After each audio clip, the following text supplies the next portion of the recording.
All right. Had this great theory of bringing up this news, but the silly thing auto-played. Let me hit.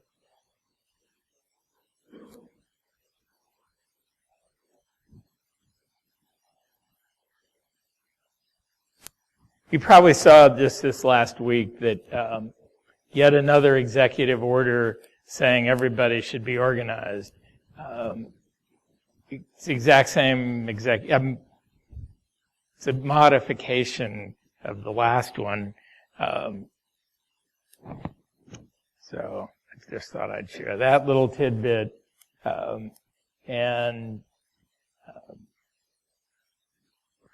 All of this, of course, in the sort of the topic of my discussion here is what we can do about NIST.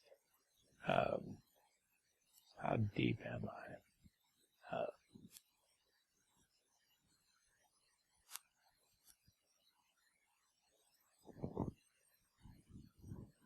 Perfect. So what I was hoping to talk a little bit about today is the NIST framework and how it relates to all the other frameworks and sort of to your, if you will, day jobs, and the difference in responsibilities in the world of technical security between doing things and writing about things. There are a bunch of people, and maybe we're all part of them, that complain about how much of their budget is wasted filling out forms.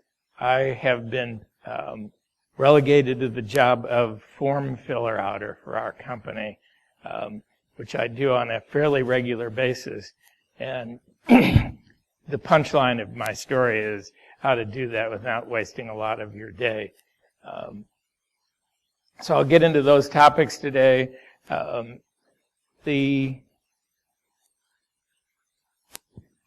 The biggest problem that I see working with our customers just on a day-by-day regular basis is the overwhelming desire to push paper and get past it and move on to the next thing. So you have a bunch of everything that leads from documentation to compliance to procedures and policies that are Word documents that are saved as PDF and put somewhere and hauled out every Christmas to serve the turkey on. And that's their only useful purpose in most large organizations. Oh, you know, I was going to preface all of this. If you'd be willing to tell me how many of you in the room work for government, regulatory, and enforcement organizations? Okay, one. Watch this guy. Giant companies? Yeah, all right. That's distressing. I'll give you a little bit of background on me and the reason I asked that. I am July 25th is my birthday. I'll be 69 years old. Don't trust anyone over 30, I think was the rule. So I've worked at a lot of places for a long time, and early in my career I moved into management, so for a long time I've known very little and gotten away with it. I'm now the CFO of a company that makes firewalls, routers, and switches.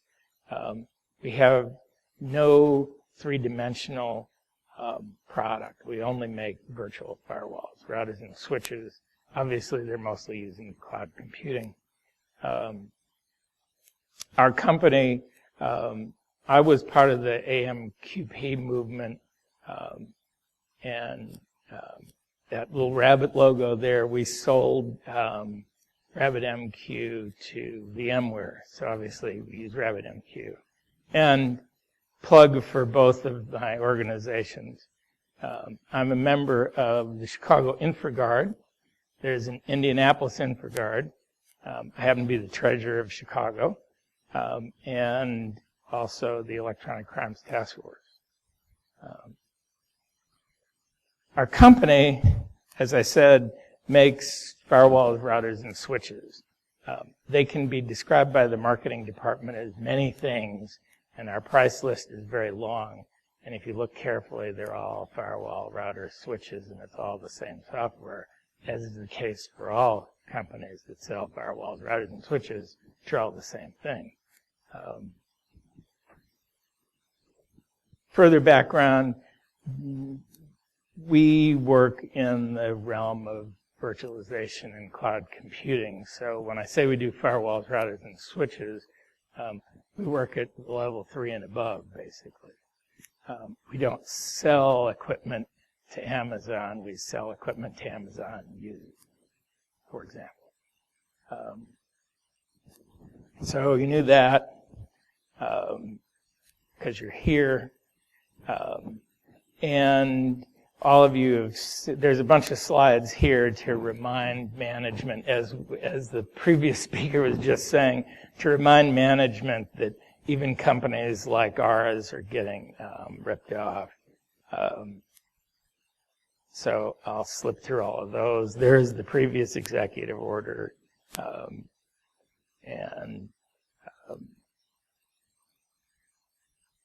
Everyone is saying, gee, we should all work together. No one's working together.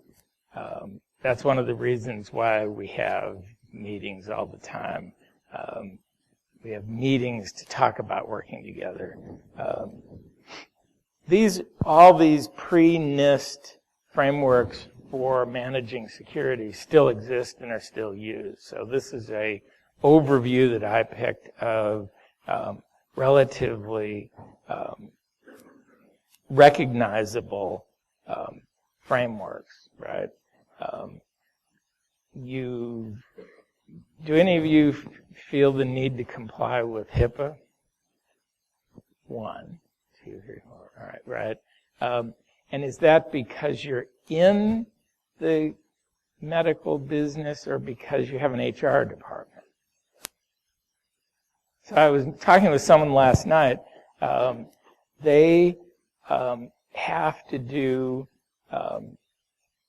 drug screening randomly twice a year, and the reason boiled down to the fact that it was part of their view of what HIPAA compliance meant. These were systems administrators, security guys, for their company, which had an HR department. They used Blue Cross. They didn't touch any medical records. Excessive. These are still sort of the Big Ten names in compliance requirements, frameworks, standards. So you can definitely get to the point where one day and particularly from my point of view, our products used by people who have to comply with all these. So then, as I said, I get dragged into the conversation about being able to answer the questions on the spreadsheet. So it's row 801, when did you stop beating your wife? Most of the questions that security groups have been forced to come up with in order to comply with a set of requirements that were written vaguely to cover a broad spectrum of organization and problems, then you sit there and say, well, in the vendor compliance realm, which is what's touching me most recently, I guess I better find out from them whether they do X, Y, and Z, right? And so you formulate a question based on an abstract thinking about security, and you send it to me, and I answer it, and then the follow-up questions, and then the follow-up phone calls. It's generally always the same answer, but every time you need to replay it. So one of the things that I've gotten used to, and our clients are getting better and better at is figuring out how to consolidate answers. And the punchline again is that NIST helps you do that. Just to be a grumpy old man, I thought I'd list out not all, but a series of seemingly logical classes that you could take with an unidentified company, and how much it might cost to take all those classes. Of course, you'll be retired shortly before you get finished. Do you all have all these? Okay, good. Me too. Not.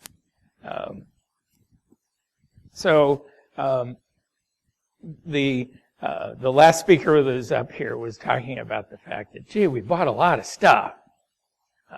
And it used to be software came in boxes. I don't know if you've ever. What happened was there was this stuff called software, and you'd put it on physical media, and then you'd put it in a box with a bunch of other things that other people paid you to put in the box. It's to work for Borland. And then the customer would take it and put it on a shelf because it usually was fairly attractive. And the more boxes you had, the more rank you had in the company. I don't know what you guys do these days. Well, there's a lot of cruft that doesn't have anything to do with doing your job. These are mostly all the list of things that we run into. And pretty much none of all the boxes that you've never installed, the certifications you have that you slept through the class but got an 80 on the test because you're really good at taking tests on security, don't protect your system. NIST had the unfortunate goal of trying to build a generic set of standards for security for everybody. These are the major 16 infrastructure sectors. So from a NIST point of view and from a FBI point of view, gee, all we need to do is protect all those things. There must be something that's missing. There's probably one other industry sector not listed. Gaming would come to mind. And so then, I don't know if you've seen this, but the NIST framework is broken into this logical sequence of responsibilities, tasks, process, right? Almost all of the frameworks have variations on this theme. And since NIST came out a couple of years ago, I have a picture here somewhere, and I tried the best I could. There's the Cloud Security Alliance put together a spreadsheet that, of course, takes their framework, which predates NIST by weeks, and maps it to all the other frameworks. So there'll be an item on framework A, your favorite, and then how its item number 3 relates to everybody else's. And you can't even get the spreadsheet to resolve out on a screen. So all of these frameworks end up being large documents. So over here in this far right-hand column is the other major security frameworks. So, right, these are acronyms of security frameworks in this column. These are sort of the major areas of NIST standard category in one of these sectors, right? So it's a framework. That is its big achievement. And mapping to other things, if you have figured out the answer to a particular problem in one of these, if you then reclassify it back up to NIST, the next time you get hit with something else, you know where to go to look to map things together. And of course, like a lot of the standards, frameworks, and consultants that you bring in to look at your security, there's different ways of categorizing how good a job you're doing generally, but on each one of the tasks, right? Oh, gee, we kind of do that.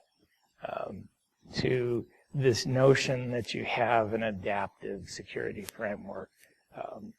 That is easy when you have a relatively small organization, and next to impossible when you have a large organization. So the debate between whether the winning organizational strategy is a isolated network strategy or a hierarchical strategy, the answer generally comes out to be that a hierarchical strategy, like a big company, is really good at executing orders. So if you have a nicely defined security strategy and a set of policies, a hierarchical organization can execute policy and strategy more effectively than a distributed networked organization. It can do that for good policies and bad policies. Exercising a bad, redundant, or ineffective strategy, or one that's worn out quickly, is not necessarily a winning strategy. A hierarchical organization, therefore, wears you down as the workers in that organization. The problem with being part of a networked organization, where you distribute responsibility and authority out into the organization, a flatter organization sometimes is what people talk about, is you don't make decisions very quickly, but generally you would reduce the risk of making bad decisions.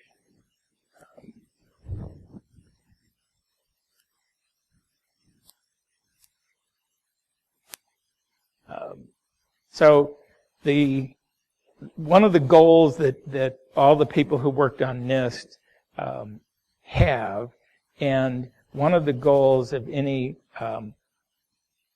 other organization, whether it's a profit-making organization or a not-for-profit organization that's in the business of paying people to either sell security compliance kits or do consulting or run classes, is to make their language the common language. We'd like it to be called Coke, not Pepsi. The notion of using the U.S. federal government to come up with a standard was maybe we can get everybody to just accept one common language because it'll be better for the practitioners. That is still a goal. As you saw, Palo Alto and Cisco intentionally name everything differently for a reason. They don't want you to know how to use the other company's product. You take my class, not theirs, and we'll just name that differently for you.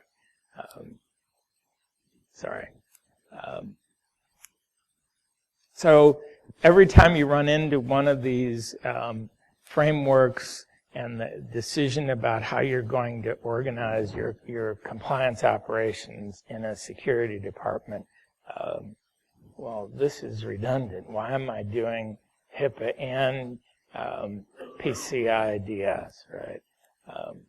It's a bunch of questions. They're all getting at the same subject, and they all ask different questions in different orders with different organizations, and I have to re-edit the paragraph or change the spreadsheet or change the database.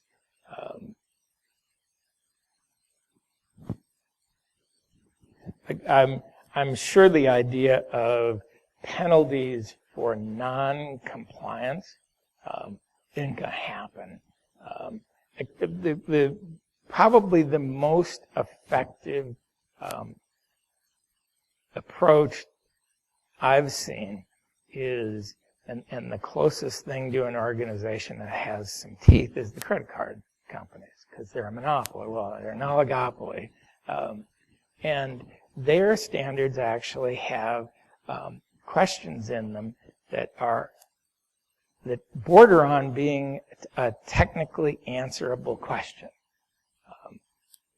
They come very close.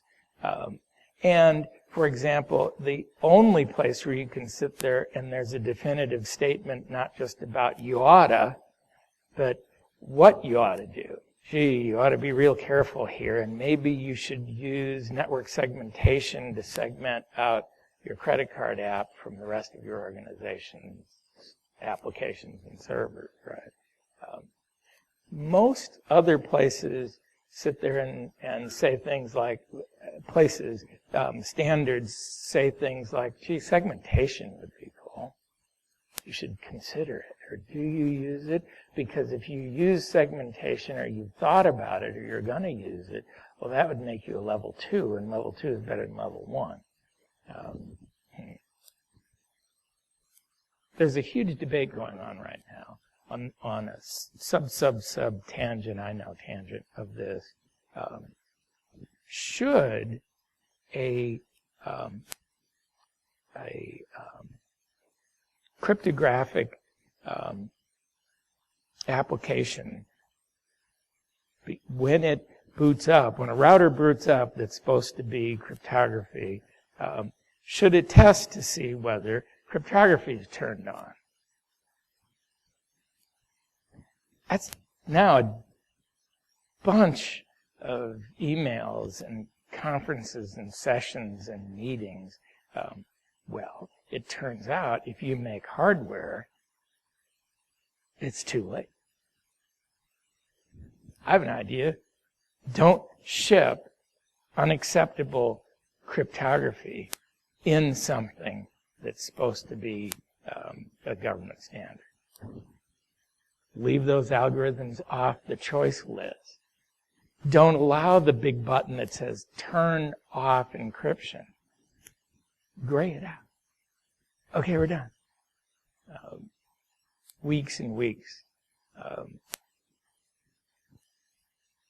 Does anyone have, so far, I'm mindful of time, and I wanted to get to the point where I'm talking about things that you care about. Has anyone seen anything so far that they care about or want to talk about or have a question about? Because I was just trying to sort of get a level set going on where everyone is. So this is my favorite.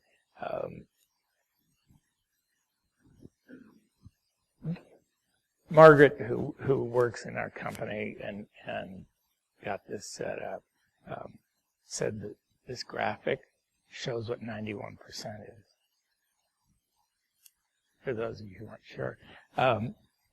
91% of the companies say they already have a risk-based security framework. That's pretty incredible. It's not true on so many levels. It's just surprising. But it does show how also, if you asked me, my answer would be yes, we do. And then if you said, well, can I see it? Sure, come on over. But it's hardly a formalized, printable 400-page document that I can drop on the table, right? It's spread all over a bunch of policy documents that start from welcome to cohesive networks and go from there through all kinds of policies and procedures and things you have to sign every so often, tests you have to take. Where is it?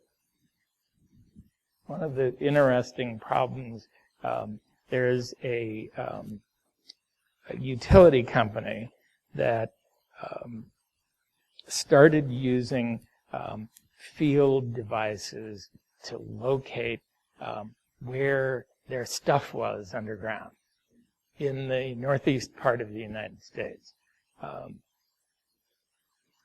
They probably should be secure, and then they discovered, well, since you could use a hack of that to find the right place to put a bomb, where nobody else is looking, right? Where do a lot of things cross close to underground where I could open up a manhole, throw something in, let it count down for 3 days while I change countries. Nobody will go in there. Nobody saw me. It's out in the woods. So I thought maybe they should lock that step down. When it was on paper, it was kind of locked up. And guys in trucks had pieces of paper. Guys in trucks with fancy iPads, not so much. So we started isolating out the trucks and then segmenting the available data on the database. And our company didn't do it, but I got dragged in with them to help on the strategy and policy and answering the question step. But look, what I was getting to is all of this boils down to some pretty easy steps. If you look at this, and this is a sequence that starts with you don't have a set of policies and procedures that you can document and share with regulators or customers or the board of directors security committee that just got formed yesterday or what have you, or just the chief information officer of the company needs to be able to sign a document saying he knows where all of the software is. If you're in the financial industry, I used to run security for, I worked for Swiss Bank. Swiss Bank bought UBS, and I left during the merger. But when you don't have policies and procedures that are shareable, even if you have policies and procedures that are effective, you need to begin at the top. But I guess the other point is, all right, you're 5 years into this. You've got a security operation. You have policies and procedures. They're relatively documented. They're reasonably effective. You've got the document that says, here are the things that still need to get done. On a regular basis, you've got to loop back through all of this. And pretty much a zero-based budget approach to documenting security. And this comes back to the debate that everyone has. How many people is it going to take to do that in a global company? And what should the budget be for paper pushing about technical security?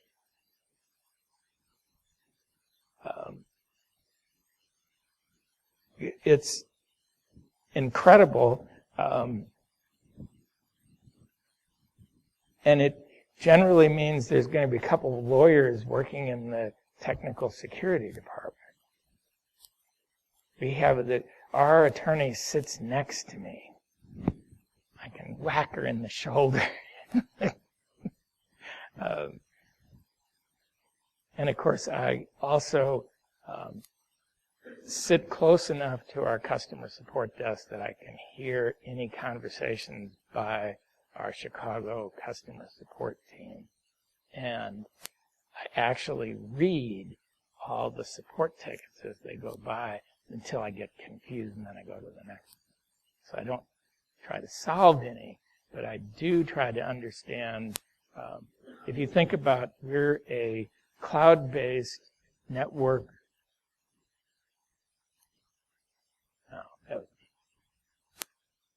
The lights went out. I didn't know what to do. We're a cloud-based firewall router switch company. We have about 150, 200-ish companies that we go to market through, and about 2,400 people that can ask questions of our support desk as a so level 1 people, and our guys are logically level 2 and above. I don't know all of them by name. Zendesk doesn't push their domain name or their company name when it pushes their name across on a ticket, which is incredibly insane. But I've come to know the people who ask questions and the more complicated ones that relate to where our industry is going. Micro segmentation. So we don't have a clear set of policies for, you can sit there and say, well, gee, you ought to compartmentalize your network. If you compartmentalize your network down to applications, you can. So microsegmentation is this notion of then saying the layers of an application ought to be segmented. So you think about the standard 3-4 layer application with a UI and web front end, some application servers, a database server, and some messaging servers on it. Some degree of spiking in the land of Amazon to throw more things onto the servers when they're actually being used, most things onto the web servers during usage, etc. Don't let web servers talk to database servers, problem solved. Don't let database servers talk to anything but a messaging server. Oh, but the DBAs, they have to get in. Okay. How many DBAs should there be in a global corporation? 3 is plenty. There is no such thing as an SQL call to a database that isn't run by 3 people. If you need something and you're a developer, ask for it, and we'll write you a nice object interface. And you can have what you ask for. But I'm not going to give developers permission to databases. Thank you very much. Have a nice day. All right, so the 3 guys, by the time we got to be UBS, were probably 11 or 12. They now probably have several hundred, and the rule's probably been broken. So I think so I know we're in Indianapolis, and this has nothing to do with the city of Chicago. This is a play on the Chicago School of Architecture. You need to start thinking about ways to effectively design policy. I know you guys are mostly technology people, but this is the painful part of your job. You're part of the security organization. How do you run a security organization to be effective from a compliance and policy management point of view? And I think most of the ways that major corporations have done things in the past have been stack a lot of bricks up. And I guess what I'm saying is take another look at the way you do things. Asking a bunch of people who early in their careers went into technology to write Word documents and use lots of features and tabs and buttons and colors to make it easier for the board to understand is punishment. So then the other thing, you can spend money, but even in a very large organization, there's also just have somebody sit down, some group of people sit down and roll your own compliance documents, right? I work with a company that in Chicago that pretty much all they do is get paid consulting projects to go in and write, reorganize, and do find and replace of their standard compliance manual. Which one did you need? Oh, let me write that for you. It's a project, but the structure is out there.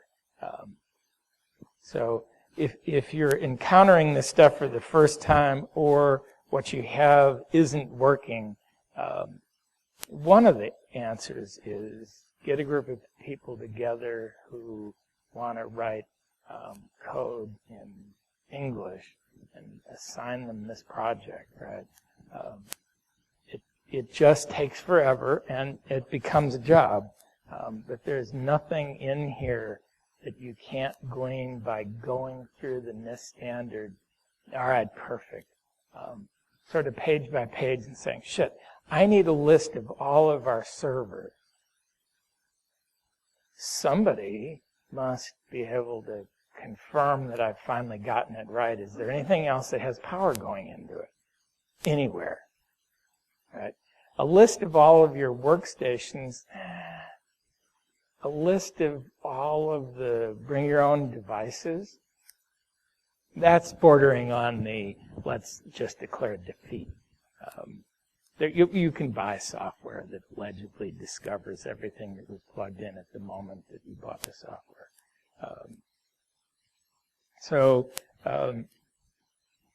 I was ahead of myself. You can go out and easily find these self-help things. So that's another piece to all of this. If you do the right Google search, you're going to find, oh, look, here's a fill-in-the-blank compliance manual. Oh, look, here's a fill-in-the-blank XML spreadsheet that asks questions, and then they're intended to be the self-discovery first phase where do you have when was the last time you stopped beating your wife? But as soon as you get to question 427B, you sit there and say, oh, shoot, we're going to have to deal with that. And you sit there and say, all right, that's a chapter in the manual. I'm going to... So I have a bunch of case studies in here with only a few minutes left. Why don't I stop talking for a minute? I was just looking at the pretty pictures here and seeing if there's anything you care about. Not really. Where are the pain points that anyone's seen lately on trying to be in compliance as compared to running security? Did any of you touch on any of this? You're just being polite and taking a quick nap. Where are you?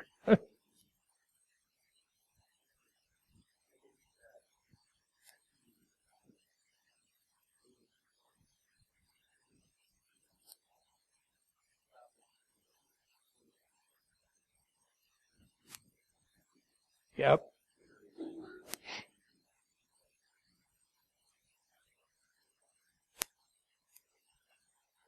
Right. This is a huge pain, and I think one of the reasons why it makes sense to realize how much time is being spent on demonstrating compliance and having auditors walk through and answering questions and realizing that, okay, now I need to figure out how to streamline answering that question. This is a huge irritant, and particularly from my point of view, when you look at what people are then doing in order to create the appearance of compliance as compared to solving the problem that the compliance requirement was intended to address. This is one of the rule injection into routers. If you write lots and lots and lots and lots and lots of rules, you must be doing something. And the justification for writing lots of rules is, well, we need to show evidence that we worry about that. Right? Guess what? You still have to get all those rules into the machines that read through them. Rule injection becomes a problem in a virtualized computing environment because virtual computers come up, go down, move, apps move, things move from dev to test to prod. The firewalls should be applied in development and move along. They don't get applied. How many minutes? 5? All right, there's 5 more minutes. I got 10 now. There, somebody says 11. I'm applying for a job in an organization. How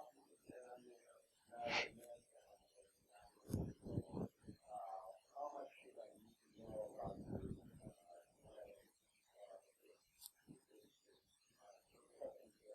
Yeah. I think one of the interesting, and since you're applying to a company, you can do a little bit of looking ahead of time to see what they're into, right? So, a couple examples. The HIPAA stuff really is designed to protect people, the healthcare industry, right? The fact that a tractor manufacturing company's administrators have to pass HIPAA compliance tests is odd, right? And screwball-y, yeah, well. The other one that I think is a perfect example, there were 2 guys last Wednesday at some conference in Chicago where I met 2 guys from a casino company, and they have all these rules on the casino companies because casinos used to be run by the mafia. So if you're the state of Illinois, you pass all kinds of administrative rules to protect yourself from a problem that you've already decided you're going to deal with. So they had all these extra requirements that made no sense, right? They needed to protect the gaming machines and the data and the money, but they had all these other, we have to comply with all these other things. The credit card PCI compliance, our customers can pay for a VNS3 device on Amazon with PayPal. They can pay by credit card. They can pay by ACH. They can send me a wire. We occasionally get a check. They're these paper things come in the mail. We do not have to comply with any PCI requirements because we don't take credit cards. You can pay us with a credit card on PayPal or through our bank or through QuickBooks, but I don't take the credit card. Right? So I guess my answer is once you drill down into what business they're in, and of course how big they are, because the bigger they are, the more complicated, right? You can begin to figure out where those questions are going to come from. Do they have a chief information security officer on their website or on LinkedIn? Right? If you look up the company name and chief information security officer, or the acronym, now you know something. Even if you're not going to work for him, it tells you what the job of an admin and network of security admin is going to be in that company. It's going to have a lot of overhead of administrative process. That didn't answer the question, but it danced around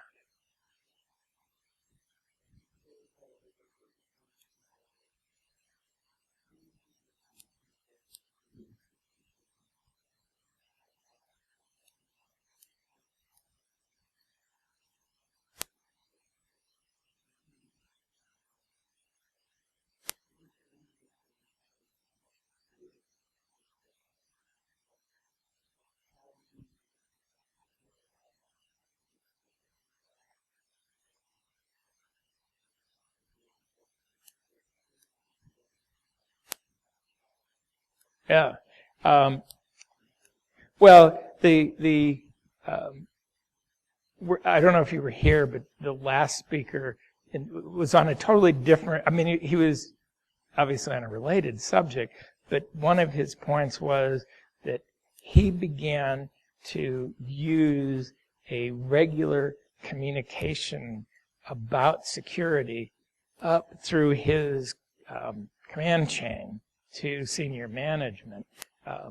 And, of course, the first time he used a regular communication as compared to responding to questions, the bottom section where he was saying, and if we were going to do this right, it'd cost this much more money, got some pushback.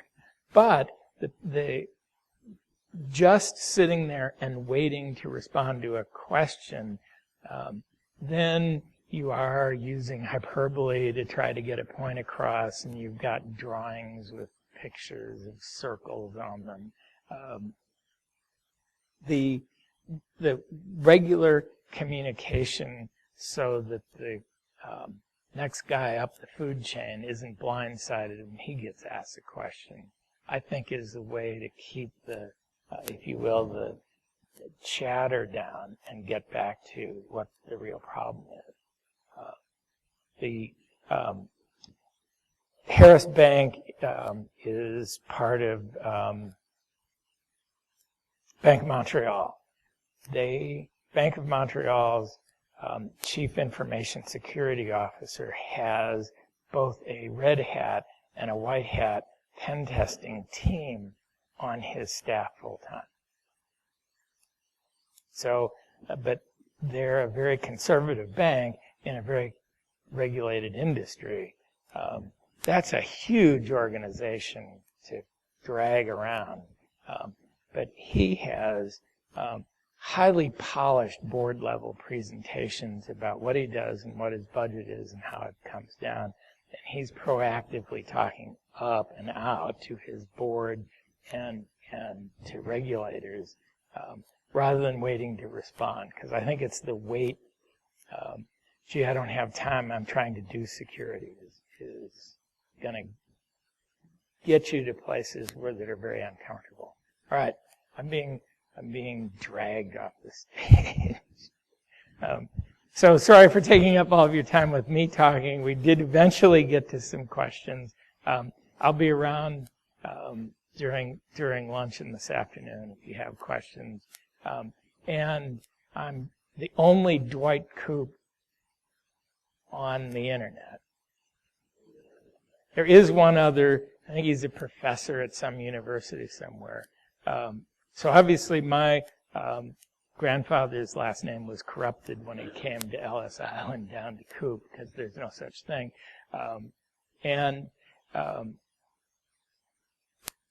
Cohesive networks, so dwight.coop@cohesive.net, and we're relatively easier to find by just typing in Dwight Coop.